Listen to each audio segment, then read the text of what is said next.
ইয়াতে মাজুলী ৰাণুমাই দলটোৰ দুজন বিশেষ সদস্য আছে তাকে আমাৰ ফাটবিৰ ফালৰ পৰা এওঁলোকক এয়া সন্মান জনোৱা হৈছে কি নম্বৰ স্থান পাইছে আমাৰ ঢুলীয়াই তৃতীয় স্থান পাইছে চেষ্টা ঢুলীয়াৰ হয় হয় তাৰপিছত এখেত নহয় জানো হয় আপোনাৰ ভাল নামটো জনাই দিব মোৰ নাম পাপু শইকীয়া হয় প্ৰশান্ত দা কিবা এষাৰ কৈ দিয়ক ভাল লাগিছে হয় ঐতিহ্যমণ্ডিত ঢকুৱাখানা লোক উৎসৱ ফাট বিহু হয় ফাট বিহুত মাজুলীৰ পৰা আহি বিভিন্ন জাতি জনগোষ্ঠীৰ দলে অংশগ্ৰহণ কৰিছে হয় দেউৰী দল আহিছে হয় মিচিঙো আহিছে আৰু অসমীয়াৰ পূৰ্ণবয়স্ক দলো আহিছে ৰাণুমাই দল আহিছে অনিৰুদ্ধদেৱ পুৰণা বিহুৱা দল আহিছে হয় খুব ভাল লাগিছে এজন পেঁপাবাদক মাজুলীৰ মই নামটো এই মুহূৰ্তত ক'ব নোৱাৰিম মুলান দাস তেখেতে নাকেৰে পেঁপা বজাই পেঁপাৰ শ্ৰেষ্ঠ বঁটা যোৱাকালি লৈ গৈছে আৰু সেয়া আমাৰ খুব ভাল লাগিছে আৰু মাজুলীৰ এই সহযোগিতা আমি ভৱিষ্যতৰ দিনত কামনা কৰিছোঁ আমি মানে ওচৰ চুবুৰীয়া জিলা তেওঁলোক আমি ঢকুৱাখানা আমাৰ এটা একতাৰ এনাজৰী আছে বৃহত্তৰ ব্ৰহ্মপুত্ৰ আৰু সোৱণশিৰি নদীৰ মাজৰ এই বিশাল ভূখণ্ডত আমি মাজুলীক সময় লৈছোঁ এইফালে হাবুঙৰ আছে অসমৰ উত্তৰ পাৰৰ এই বৃহৎ এই লোক উৎসৱটি এই সাংস্কৃতিক অনুষ্ঠানটি ফাট বিহুটিত আমি সকলোৰে সহযোগিতা কামনা কৰিছোঁ তেখেতলোকে আহি আজি পুৰস্কাৰ পাইছে পুৰস্কাৰ গ্ৰহণ কৰিছে আমি পুৰস্কাৰ দিবলৈ পাই আমি নিজকে গৌৰৱ অনুভৱ কৰিছোঁ ধন্যবাদ এইপিনে আমাৰ ৰমেন দা কথা এষাৰ কৈ দিয়ক ৰাইজক উদ্দেশ্যে মই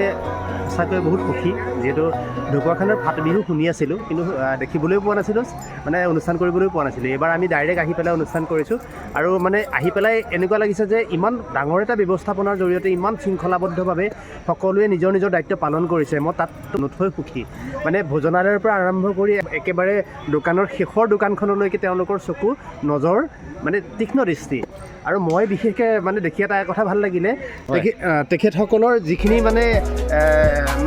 তৎপৰতা ধৰি লওক মোৰ কিবা এটা অসুবিধা হৈছে তেখেতে মানে অতি তৎপৰতাৰে মানে সমস্যাটো সমাধান কৰি পেলাই সকলোকে মানে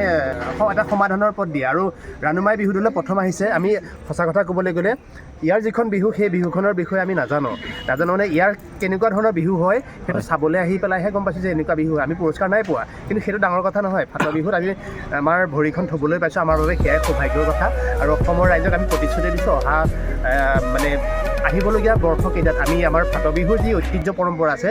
সেই ঐতিহ্য পৰম্পৰাৰ আমি আঁত ধৰি আমাৰ বিহুখন উপস্থাপন কৰিবলৈ চেষ্টা কৰিম যিহেতু আমাৰ হাততো যথেষ্ট সমল আছে ঢকুৱাখানাৰ ফাট বিহুৰ বিষয়ে যথেষ্ট কথা শিকিছোঁ আৰু আমি আশা কৰিছোঁ আপোনালোকক কথা দিছোঁ ভৱিষ্যতৰ দিনত ফাট বিহুত আমি অংশগ্ৰহণ কৰিম পুৰস্কাৰটো পিছৰ কথা আৰু আমাৰ যিখিনি স্থানীয় পৰম্পৰা আছিলে স্থানীয় ঐতিহ্য বিহুৰ ঐতিহ্য আছিলে আপোনাৰ সংস্কৃতিৰ ঐতিহ্যৰ কথা কৈছোঁ বিহুৰ সেইখিনি আমি ইয়াত উপস্থাপন কৰি আমি ৰাইজক আমোদ দিবলৈ চেষ্টা কৰিম ভাল লাগিল পাপু শইকীয়া ককাইদেৱে তৃতীয় শ্ৰেষ্ঠ ঢুলীয়া পাইছে ৰাণুমাই বিহু পূৰ্ণবয়স্ক হুঁচৰি বঢ়িয়া এষাৰ কৈ দিয়ক অসমবাসী ৰাইজক কিন্তু ক'ম বহুত বেছি সুখী মই এটা বিৰাট ডাঙৰ সপোন আছিলে মানে মানে ফাটৰ বিহুত কিবা এটা পোৱা কিন্তু মানে সেই সপোনটো বাস্তৱত পৰিল বহুত বেছি সুখী আমাৰ বিহুখনত যদি কোনোবাই কিবা মানে বেয়াও পাইছে সেই বেয়াখিনি মানে মনৰ পৰা উলিয়াই দিবলৈ আমি অনুৰোধ জনাইছোঁ যিহেতু আমি ফাট বিহুৰ বিষয়ে একেবাৰে নাজানো ফাট বিহুৰ ঐতিহ্য জানো কিন্তু কেনেকৈ ইয়াত বিহুখন পূৰ্ণবয়স্ক বিহু কেনেকৈ হয় আমি নাজানো আমি কেইবাটা দলকো চালোঁ মানে চাবলৈ আহি পোৱা নাই একদম সঁচা কথা কৈ দিছোঁ এবাৰ ফাৰ্ষ্ট আহিছোঁ আহি ভাল লাগিছে শিকিলোঁ বহুত কথা অহা বছৰ আমাক বেলেগ এটা ৰূপত লগ পাব নিশ্চয় প্ৰচাৰ সভাপতি হিচাপে মই ৰাণুমাই বিহু দলক কেইবাবাৰো যোগাযোগ কৰিছোঁ তেখেতলোকে কয় আমাৰ সময় অসুবিধা হয় আমি বাহিৰতো প্ৰগ্ৰাম থাকে এইবাৰ যিকোনো মানে কাৰণতে ফাট বিহুলৈ আহিম বুলি কথাও দিছিলে সেইখনৰ আহিলেও কিন্তু এখেতলোকে এটা কথা কৈ আছে যে আমি ফাট বিহুৰ বিষয়ে নাজানো ফাট বিহুৰ মানে যিখিনি মাটিৰ গন্ধৰ মানে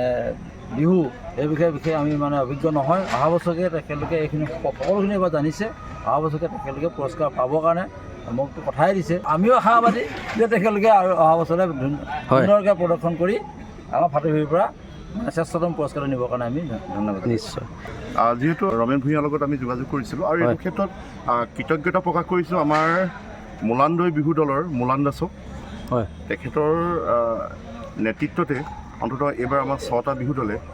ঢকুৱাখানা ফাট বিহুত বিহু প্ৰদৰ্শন কৰিলে এই চেগতে তেখেতক পুনৰবাৰ আমাৰ মোলান দাসক ধন্যবাদ জনাইছোঁ বঢ়িয়া